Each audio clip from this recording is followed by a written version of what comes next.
earth supports your chair.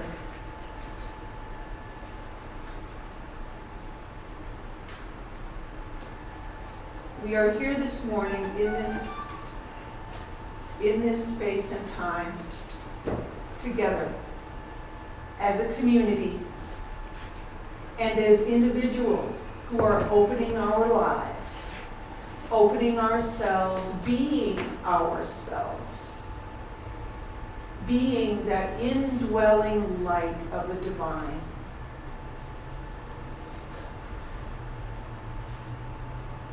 This morning, we especially want to own our own power of imagination. Our own power to create what we can dream, what we can envision for ourselves, for our community, in and for the world. So let's take this notion of imagination, divine imagination, into a moment or two of silence.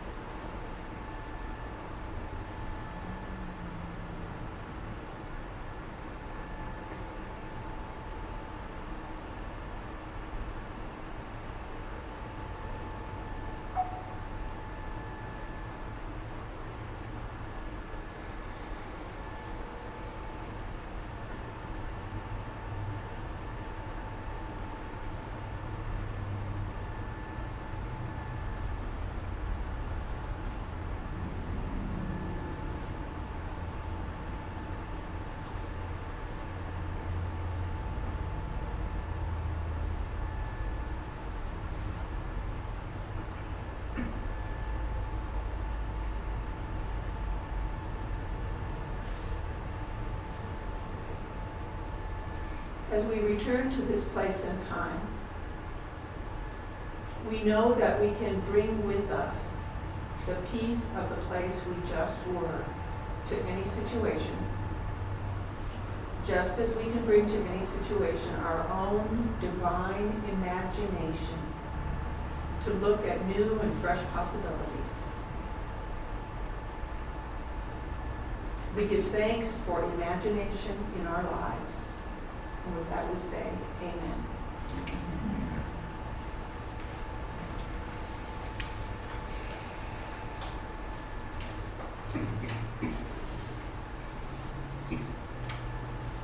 Okay, so my theme for this morning is imaging your life. Now, a couple of weeks ago, I talked more about imagination as creativity and from that angle. But as I was thinking of my Hang on. Oh, am I moving forward? No. It's helping us out here. Occasionally it seems to add its own idea of how long I should be on each slide. It has And imagination. Yeah, and it's not in sync with me. It always moves me much too quickly.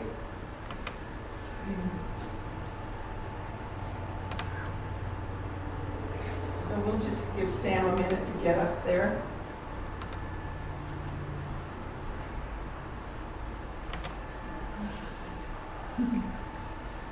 We're very thankful that he knows what to do. Yes. Yes. Thank you.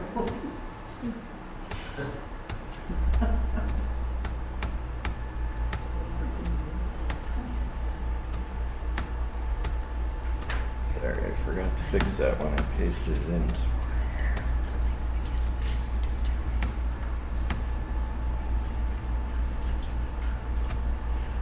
So when I was thinking about last month, I was thinking about what my talks would be this month with respect to divine imagination. We're going through the 12 powers, and this being June, we have imagine or imagination. And this came to me for some reason. I don't know where it came from because I really hadn't read about it, not consciously, in the Unity books. But this idea of imaging your life, picturing each of us what our lives are and what we want them to be.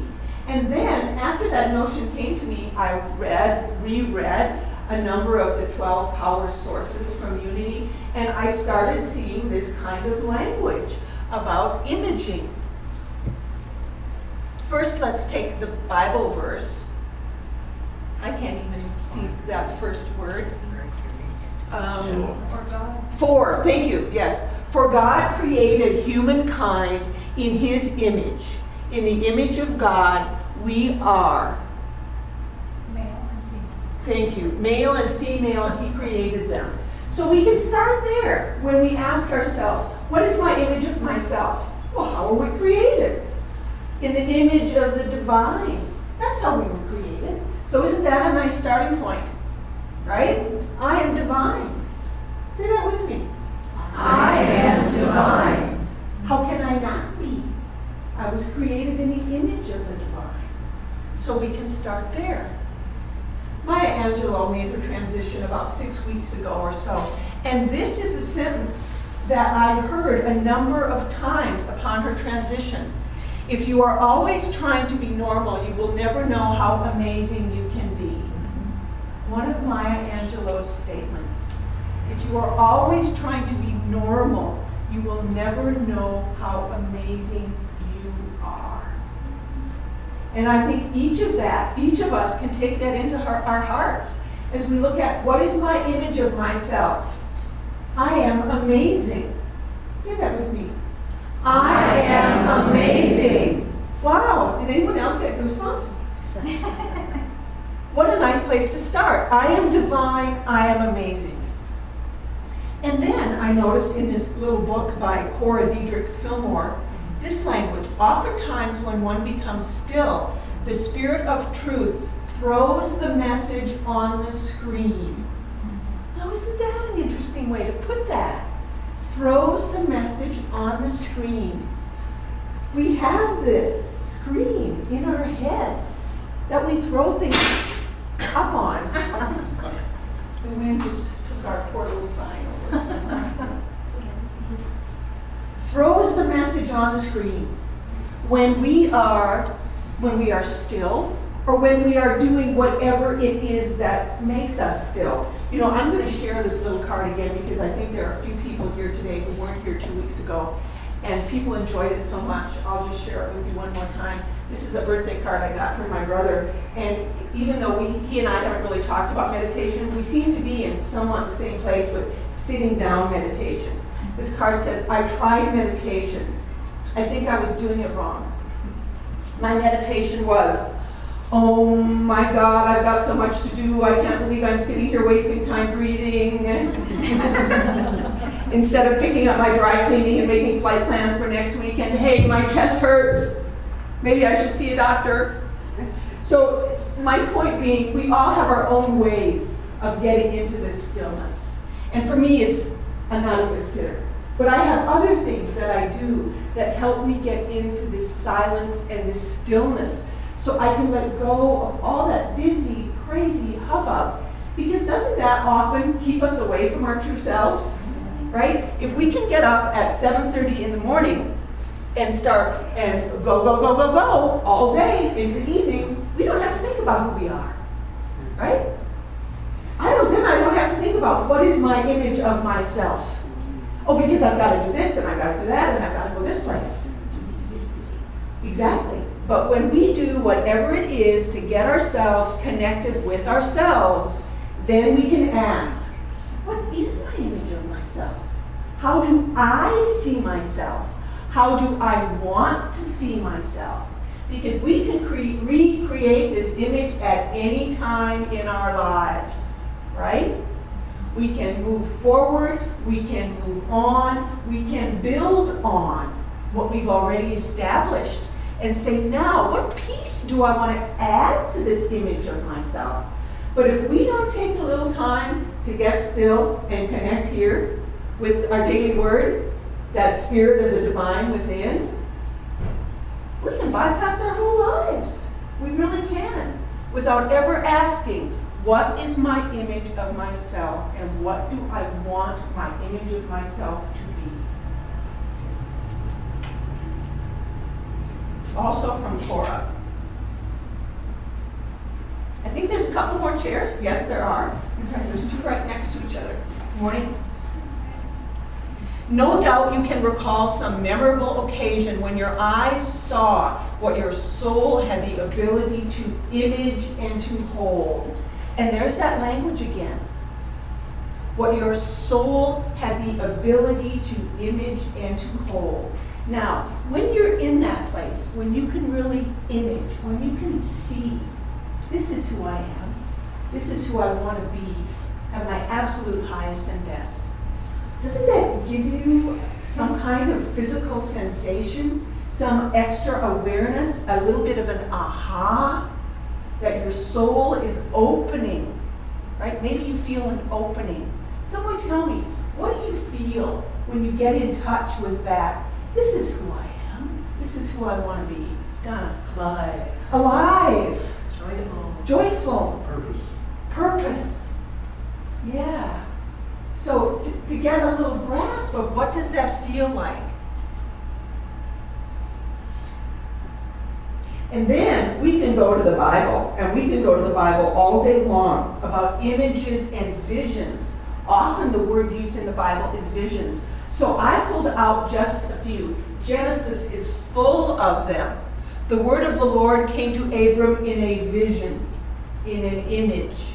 And Jacob dreamed that there was a ladder. Angels were ascending and descending. Remember that Bible story? Joseph had a dream.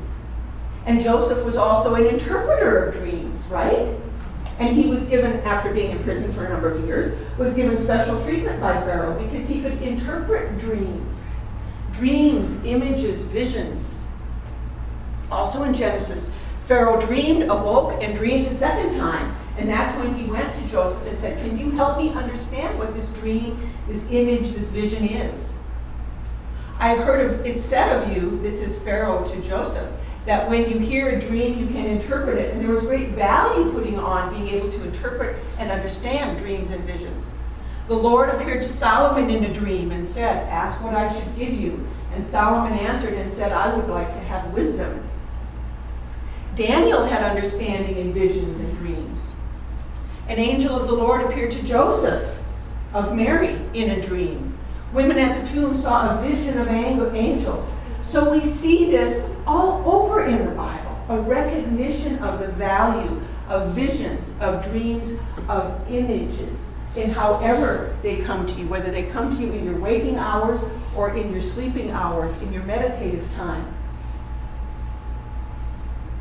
Winifred Wilkinson Hoffman wrote a wonderful book about the 12 powers, and she says, watch the deep inner thoughts of your mind. Back of them are images that are molding your life. Okay, so take a minute here and ask yourself, what are the images back here somewhere that maybe I try to push aside, but they still come knocking? Are there images back there that are molding my life in a way I may not really want it to be molded? Does anybody have images like that? Okay. So Hoffman is telling us, take a look at those images that are back there, somewhat buried maybe, somewhat deep, because even though you might be trying to ignore them, they are molding your life also. And that's where unity gives us denials, right? I give no power to whatever that image is. Because if we don't acknowledge it, it's just going to lurk there in the shadows. Just going to lurk in the shadows. And maybe not even knock, but be there anyway. I heard an analogy once for a denial that goes like this. A denial is like when someone knocks on your door, and you open the door and you let the person in, and then you walk them right to the house and you open up the back door and you let them out. Okay? Because you have now acknowledged, otherwise they're going to stand there and knock, right? Forever. But that's what a denial is. It's an acknowledgement. This is a voice I'm hearing. This is a message I'm getting. This is a message I'm carrying around that I don't want to carry around anymore because it is not serving me. We acknowledge it and we say, I give it no power, because you are the point of power, right? You are the point of power. You can make a choice. I'm going to give this power. I'm not going to give it power. I acknowledge it. I give it no power. Goodbye. Now we can use our affirmations. And now we can get those constructive images that we really want to shape our lives. So Cora Fillmore goes on to say, image yourself, think of yourself as strong, healthy, wise, lovable. What are some other words? Wealthy. Powerful, wealthy, Freedom. free. What else? Creative. Creative. Rosalind, you've said a couple words already, but I haven't heard. Fun. Empowered, fun. Yeah. Yes. How do we want to see ourselves? Play with those words. Happy. Releasing. Because when we release, we have room for new. Right? And if we're going to fill ourselves full of old messages and old experiences that don't serve us anymore, we don't have room for new. We don't have room to take in all that stuff. We don't have room to image what we really want to be and who we really want to be. There's a nice one. Say this with me. I am strong, kind, smart, hilarious, capable, sweet, lovable, and amazing. Right? Back to Maya Angelou. Amazing. There. What if you said that to yourself every morning? Image ourselves that way. While the pictures change in your mind, your body and circumstances are changing too. Because when you see it right, you set it right. So it starts here and here. Right? In our heads and in our hearts. And when those pictures change, our outer experience changes as well. Has anybody had that happen in their life? When your image of yourself changes, experiences start to happen. Things start to appear in your path. And you go, where did that come from? Well, maybe it was there before, you just didn't notice, because now your head's in a different place. So this is what we need to work on, right? Is getting this where we need it and want it to be. So change your mind to change your life. And this just brings us right back to our 5 unity principles. So a little review. God is. That's the first principle. God is good. God is everything. God is all. God is everywhere. I am. If God is good, all, everywhere, I am clearly divine as well, because I am created in God's image. Think it.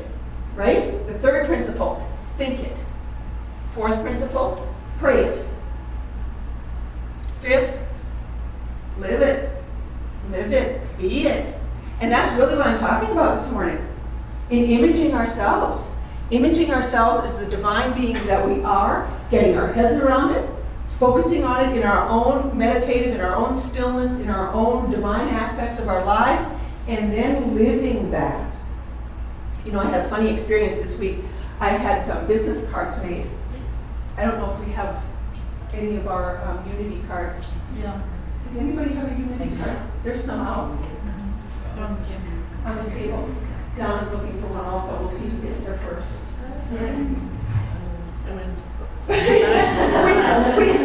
We both win. I had business cards made this week, and I had them made so they would look just like our Unity of Payson cards. And for anybody who doesn't know, we have these marvelous little cards in the back that tell where we meet and gives our Gmail address and phone number and so forth. And on the back, we have the 5 Unity principles. So I had my cards made the same, you know, on the front with my name and spiritual leader, and with the principles on the back. Well, I had to create a proof of the front because Sharonda Dearwoman, who took this photo, wants me to get a proof and look at the colors. Okay, so the colors look good. So I had a proof made of the front. It's never occurred to me I maybe should look at the back.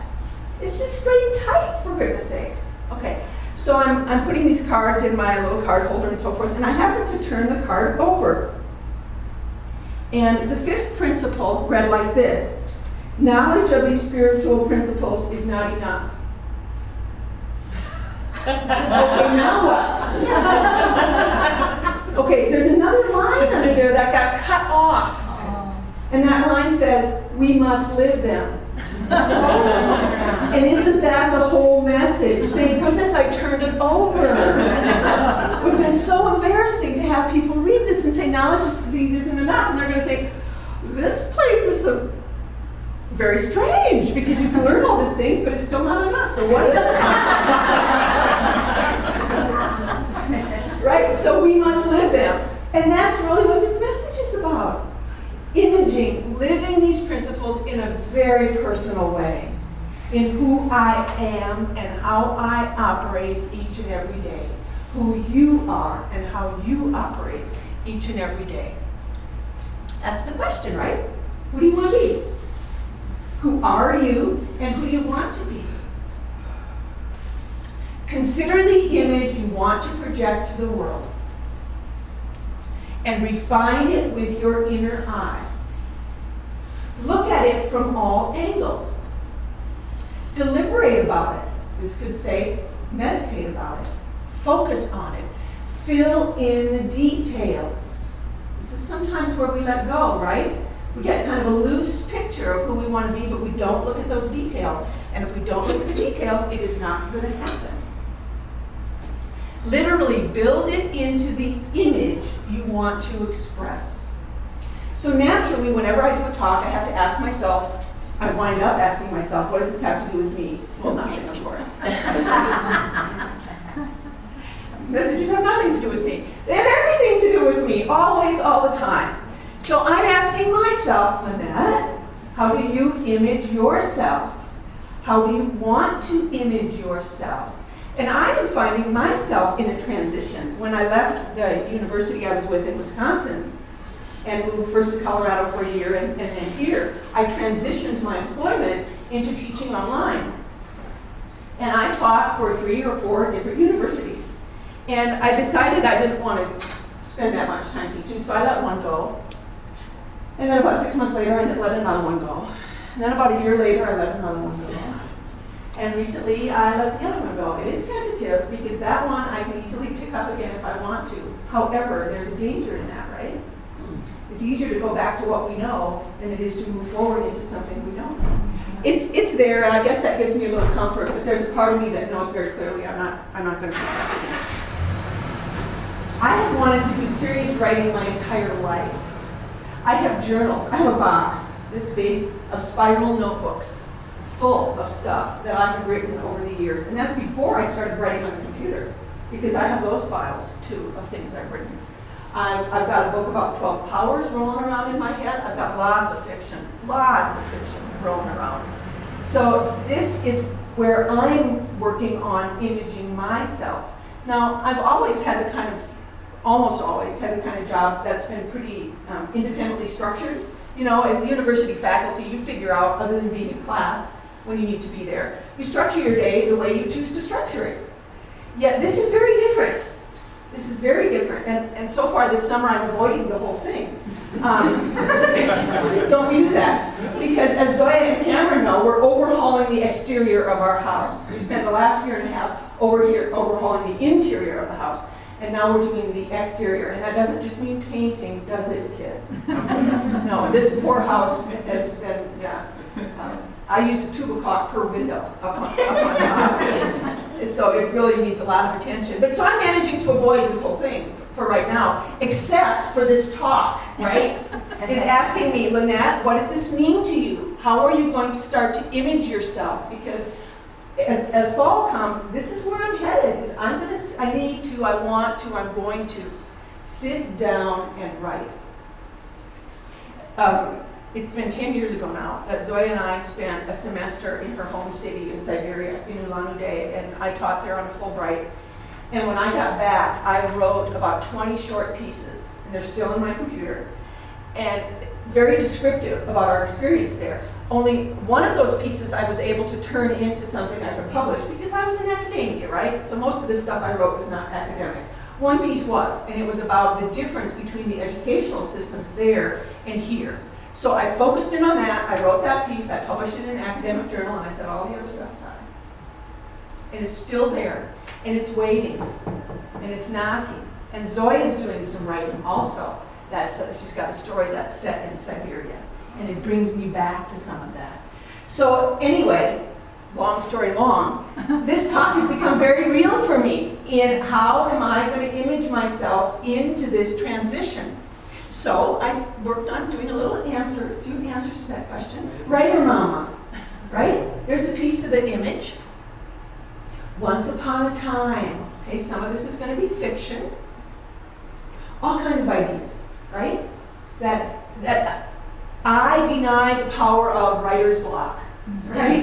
It's not going to happen because I know I have all of these ideas and I've written a lot of stuff down. So if I need triggers from things I've written, it's already there. Publishing contract, right? When I asked you about how you image yourself, who was it? I think it was Mimi said wealthy. Did you say wealthy? Yes, absolutely. So there's part of my image I want to hold, okay?